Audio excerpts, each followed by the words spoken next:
Acid हल्ल्याला 11 दिवस उलटूनही आरोपी मात्र अजूनही मोकाट आहे। संगमनेरमध्ये 11 वर्षीय चिमुकलीवर ऍसिड हल्ला झालेला आणि या प्रकरणातला आरोपी अजूनही मोकाट आहे। ऍसिड हल्ल्यातील संशयित आरोपीचं रेखाचित्र सुद्धा जाहीर केलेलं आहे।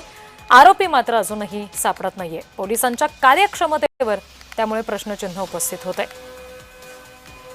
या संदर्भात आमचे प्रतिनिधी जयेश सावंत आपल्याला आणखी तपशील देत आहेत।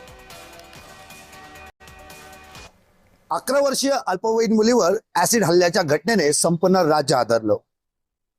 17 मार्च रोजी झालेल्या संगमनेर तालुक्यातील वडगाव पंचायतीतील घटनेनंतर ग्रामस्थ आक्रमक देखील झाले। मात्र या संपूर्ण घटनेस 11 दिवस उलटून देखील मात्र अजूनही आरोपी मोकाट आहेत।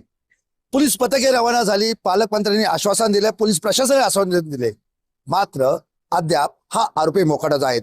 त्यामुळे हा या आरोपीचा शोध कधी लागणार आणि या मुलीला न्याय कधी मिळणार असा एक प्रश्न या निमित्ताने उपस्थित झालाय।